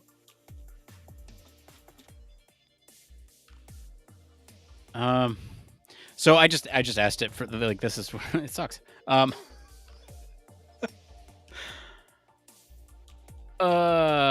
All right. So here are, I asked it to give me a list of 10. Maybe we can look through these and see if there would have been a better topic that we could have debated on. I like the one we did just fine, but digital versus physical game distribution, open world versus linear game design. I don't think either of those necessarily fit the theme. VR gaming experiences is the future of gaming in VR. Is the future of gaming VR experiences, or is it traditional? Microtransactions and in-game purchases. Are they a legitimate way to monetize? I don't know about that being a debate topic. That would be a fascinating not show discussion. That one right there. That would be quite... The in-game purchase stuff? Yeah. Elaborate. I think it'd be an interesting thing around, certainly around from our perspective, is that because you could argue, so not just in games, but actually in app purchases, is that a legitimate use of or legitimate engagement where you give people a sliver of something, and then actually if you want the good stuff, then you pay up more money and more money and more money for your modules. Is that some people do abuse that, and some people I think do it legitimately because you don't necessarily won't need to buy the entire bit of software you do. Could be an interesting discussion. Okay. Number 5, gaming for education. Should educational institutions incorporate a more gamified experience into their curricula? Or yes, yeah, I agree. Yes. That would have sucked. Esports versus traditional sports. Is esports a legitimate sport? No, but it's still fun to watch. Okay. How are they? Okay. So we disagree there. That's interesting. Okay. Okay. All right. Is game remakes and remasters. Should they continue to invest in remaking and remastering old games, or should they prioritize new and original content? Both. Okay. And then, yeah, I think a lot of these come down to both. And I wonder if I like change the prompt a little bit and say, give me polarizing. Yeah. Should we have software games that kill real bunnies? Ooh. No. Clearly the answer is yes, because then you make lots of gloves. Should how about this one? Cinematic game experiences. Should games prioritize cinematic storytelling and high-end graphics, potentially sacrificing gameplay depth, or should core gameplay mechanics always come first? The second one. But then that goes back to the way I play games. I play games to play games, not watch the story unfold and then press X occasionally. Here we go. This next one. Okay. Can moderate gaming have positive impacts on mental well-being and stress relief, or does it largely contribute to issues like addiction and social isolation? The first one. That's where I'm at too. Yeah. I mean, there is an argument to say around the social isolation piece. However, I think I'm right in saying a lot of the research has shown that would be happening anyway. With that, if the person was predisposed to that, then actually that's what they'd be like anyway. But yeah, I'm sorry. I'm gonna use an F-bomb, but why the fuck is this a debate? I'm sorry, but why is it? Representation and diversity in games. Should game developers prioritize representation and diversity in their characters and storylines, potentially risking backlash from certain groups? Or should they cater to the established majority demographic? What the fuck? Yes, they should absolutely include representation and diversity. What the? Well, no, they should go for the mass demographic. Yeah, I couldn't hold that. There's no way I could legitimately try and make that argument work. Okay.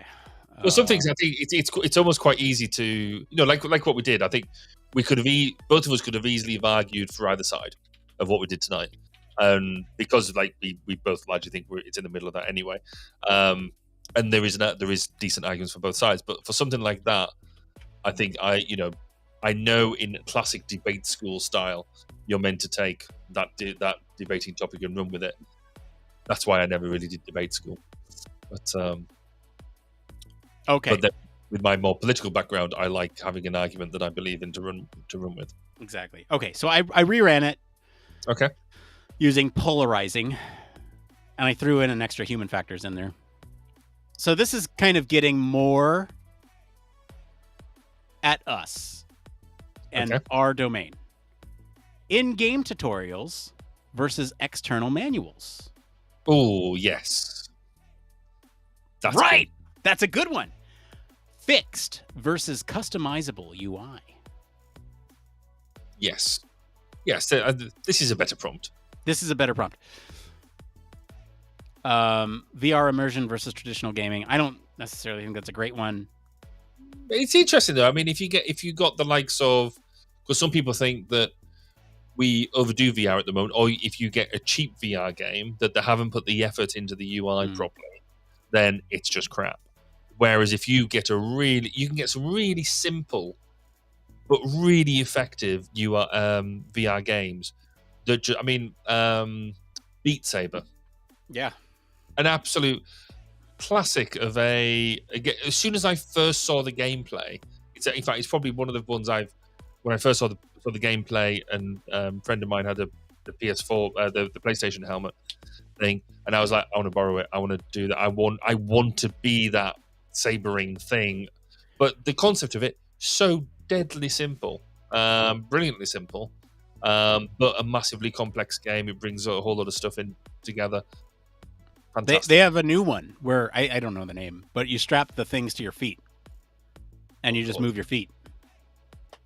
Interesting. It's kind of cool. Okay. Now I've said that, but again, I think we've said this before. Having gone through that initial, because if you want to play just a normal game, you can easily pick up your handset, pick up the controller, flick it on the telly, and you can go quite quickly into a game. It's a relatively easy on go experience. I'm gonna play a game right now. If you, if you're doing that through VR, so both of us have Quest 2s. When was the last time you? Yeah, exactly. Do you know when the last time was you charged it? No, over a year ago. Yeah, I haven't touched mine. I mean, mine is in a bag, I think. I know where mine's at. Either here or in the office. I thought it was in here, but I'm not entirely sure it is anymore. I haven't played it in so long yet. I know when I play it, but it's just so much of an effort to make sure it's charged, plug it in, turn it on, all that sort of stuff. I enjoy the game when I'm in there. Like I said, love a bit of Beat Saber.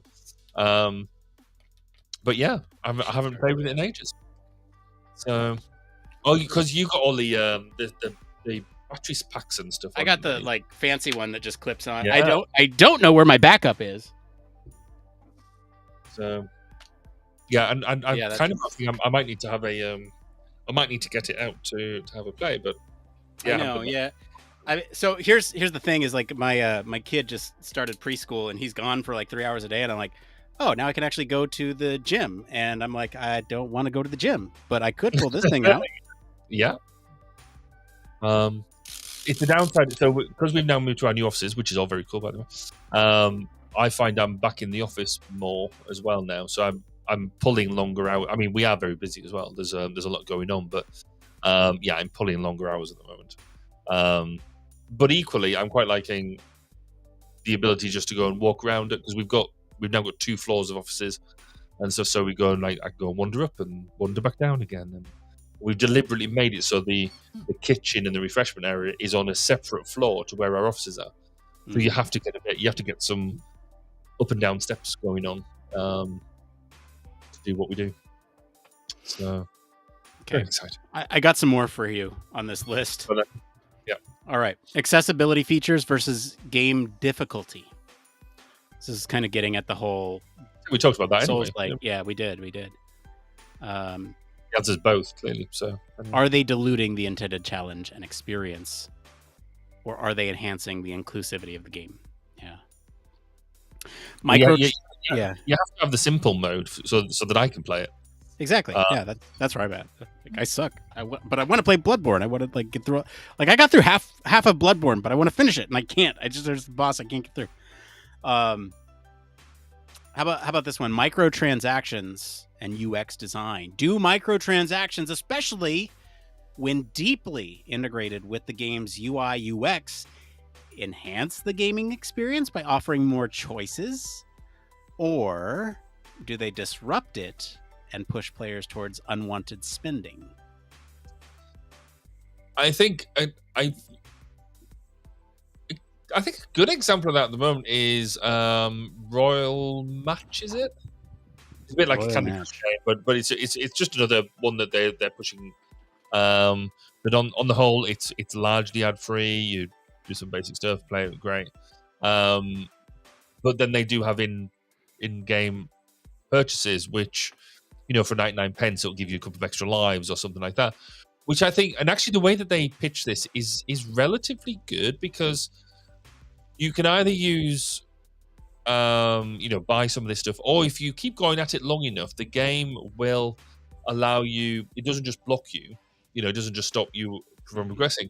It will make, after about 10-15 goes at it, you can tell that there's stuff in the background that is saying give you some more options, because they want to keep you in the game and progressing. But you can do it without purchasing. But actually, if you do purchase something, it just makes that little bit easier, but doesn't feel like you're getting a complete cheat. I think it's been quite well pitched. I think there are other games that do microtransactions really well. So one that comes to mind is like Genshin. They have a Genshin Impact. It's a gacha game where you collect characters and whatever, but they give you like enough in-game currency to.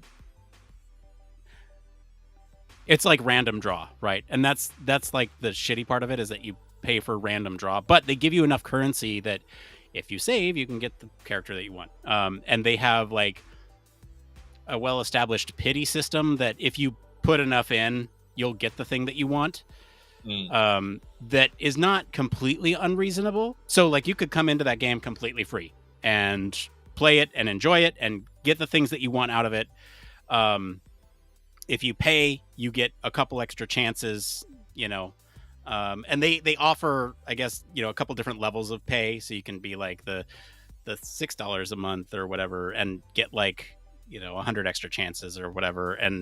Or you could be like the $15 a month and get, I don't know, something like I don't know the details, but I know that one does it very well. All right, moving down the list here. Mobile gaming UX versus console and PC gaming UX. Is the shift towards designing games for mobile platforms with their unique UX challenges beneficial to the broader gaming community, or does it compromise the depth and richness traditionally associated with console and PC gaming? So I'm imagining these are like control schemes. Yeah, both is true. I think they're just two different platforms. What I don't like actually is when people are trying to put platform gaming, or platform gaming onto mobiles, because they're trying to do the whole complex controls, really high fidelity controls on what is effectively all but a thumb platform. Some works. I've seen some work really well. Yeah, but they're few and far between, I would suggest. Most of them are horrific. In fact, I'd be quite. What example do you have an example to hand of one that works well? Some of the older games, like anything that uses, I think, like if you do Xbox Cloud Gaming, they have an on-screen keyboard, or not keyboard. An on-screen controller that is actually very good in terms of a control mechanism. Like it feels like you're, for lack of a better term, using a controller, which is kind of weird, because you're just on your phone. But like, here, I'll try to.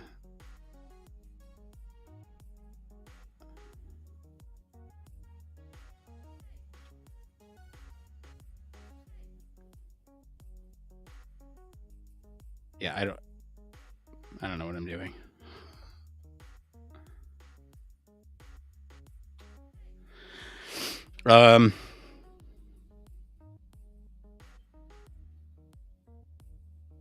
It's almost like we need to be able to cast what we're doing to the. But then nobody wants to see my mobile display really. But all right, I'm going to move down here because I think this is fun. This is a good exercise and good post show content. Voice commands and integration. As voice recognition technology improves, should games incorporate voice commands as a primary interaction method, or does this detract from the traditional gaming experiences? I also go to argue, does it sort of, is it accessible? Mm-hmm. Can I use voice commands when my kid is sleeping next to me? No. But I mean, I guess if you're playing Call of Duty or anything like that, you can already get a headset, talk to your team players and stuff like that. So what is the difference between that and then maybe the game actually understanding some of your interactions as well? Sure, yeah. So it could be there. Personally, I'm not a fan of voice command led stuff, but that's a personal thing. I think we talked a little bit about this in the NPC episode.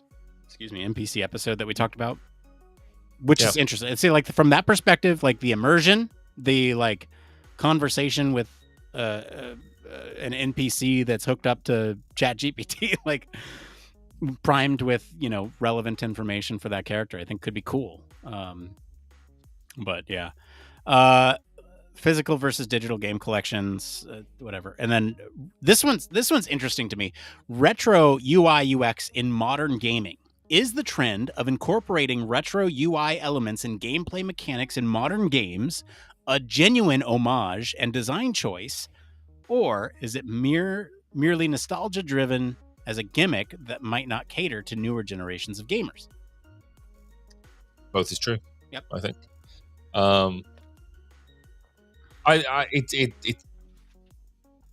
It's fashionable, I think, is where I go with it. Actually, the previous point you made was an interesting one. So looking at physical games versus digital games. So we do board gaming and tabletop games, and some games that we've got that when they try and make a digital version of it is rubbish. But equally, there are some games when they've made a digital version of it, I won't play the physical version of it anymore because the digital version is just so much better and much easier to use. So it's interesting the transition between the two. Some things just make life a lot easier. And then you've got some games that you've got the physical games and you need some sort of digital backup to help make it work. I know one card game, so a bit like similar principles to sort of like Magic the Gathering or Yu-Gi-Oh! Or Pokemon, but you had a digital aspect to it. So you had the physical cards, but also you had the app, and that didn't work very well at all, in my own humble opinion. Trying to cross, it felt like it was crossing boundaries to a certain extent, and it did both badly. So, well, it's interesting because in that case, I very much agree with you that like sometimes digital versions of the physical board game could work, but I think what this is talking about is like having a disc, right? Put into the device. Oh, okay. I've done that in a while. In fact, it was weird. So slightly adjacent. I had to send a deliverable off to a client, but it was a higher security grading and stuff, so I couldn't. CD-ROM. And I was trying to work out how am I going to burn a CD because my laptops just don't have CD. They don't have readers on anymore. Readers in them. Never mind a writer. I had to buy off Amazon Express delivery a CDR or DVD-R. Because that was the other thing, actually. It was the stuff that I burned was so big, it wouldn't fit on one CD. And I was like, what do I do now?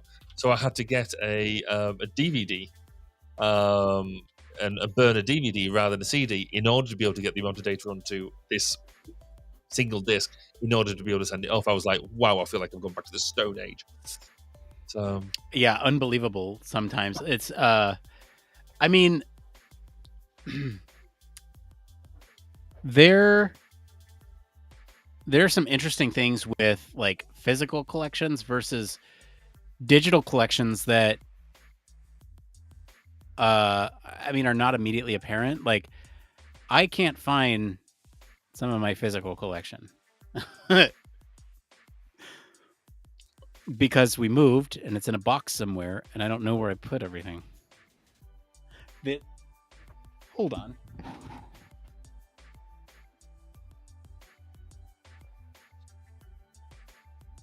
Put that in here. I think I may have just remembered where it was. The other thing is that, so that's one thing. I can't find the disc. I can't play it because you need the disc to put it in and say I own this thing. The other flip side to that argument is that I visually can see my collection of games and know which ones I have versus all these other games that you get through, like, you know, being a plus subscriber or whatever thing you subscribe to. You get all these games, and then there's like a digital collection that you have, but you have to physically go into that. You can't like glance at it, and you can't like there are views that you can do, like the card view or whatever, so you can see the splash art or whatever, but you can't. There's no easy way to scan all of it like you can do with a physical collection. And you know, there's the whole like download space, which is why I was so like big on cloud gaming for a while. Is like you don't need to download anything. If you want to play something, you just play it via the cloud. You don't download it and need to wait 20-30 minutes for a 100 gigabyte game to download. You could just play it, which is appealing, especially for busy people like yourself, who doesn't have time to video game. Exactly. I mean, one of the biggest advances I think that was made and then not really capitalized on was the Nintendo Wii. That was a fantastic platform because it did the physical stuff as well. So we've got a Switch now, and you can still play a lot of the same games because the controllers and stuff, but it's still not as good or as robust, I think, as what the Wii was.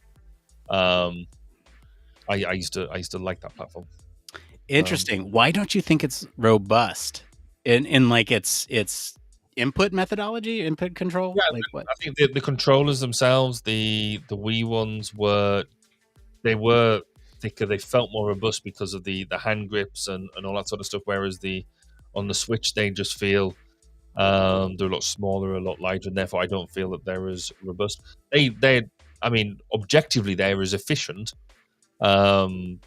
in terms of gameplay as what the Nintendo was, what the Wii was, but I don't really feel the new ones are as good from an interface perspective. That's fascinating from like a purely physical ergonomics perspective. Yeah, and also that's why I don't like, because obviously mentioned about the PlayStation VR headset. That's got the ones with the coloured balls on the end. And again, I don't like them, even though you can't see them when you're playing because of the nature of the beast. But I think they just look silly. They don't look like a serious or like a decent, well thought out piece of kit. It looks like somebody stuck a plastic coloured flashing ball on the end of the thing and just decided to have a bit of a laugh. Yeah, that's fascinating. Yeah, I think the Switch is a marvelous piece of technology that just is amazing in the way that it works, and that you can dock it and take it out, and that alone is transformative. It's transformative in the way that we think about a lot of that stuff, and you know, sort of establishing this large collection on the Switch of games that you've had in the past, but like Nintendo does software very janky, and sometimes like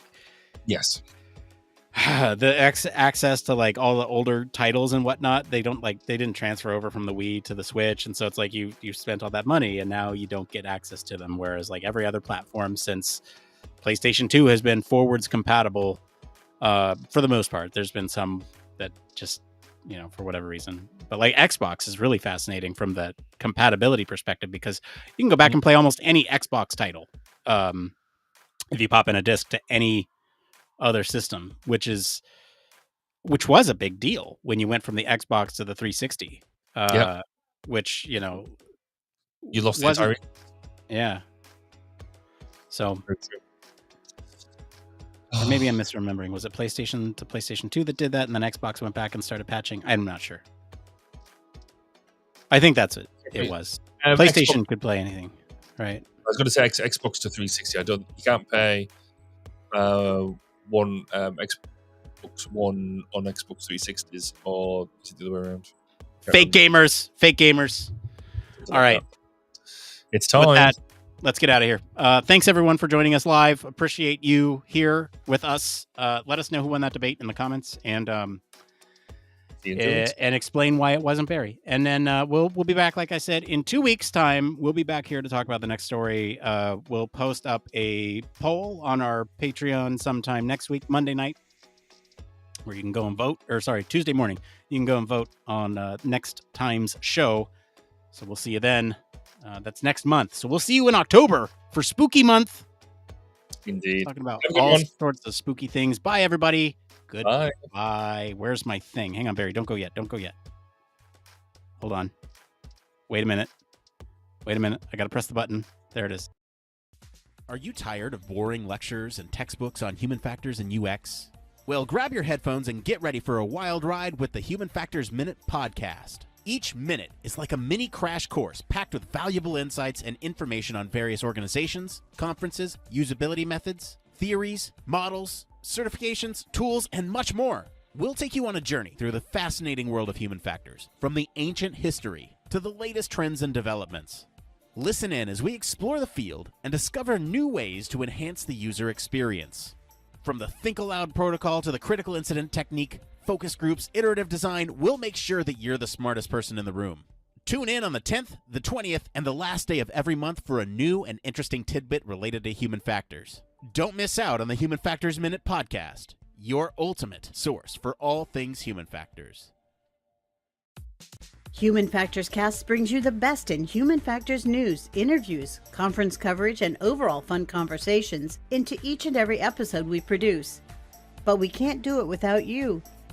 The Human Factors Cast network is 100% listener supported. All the funds that go into running the show come from our listeners.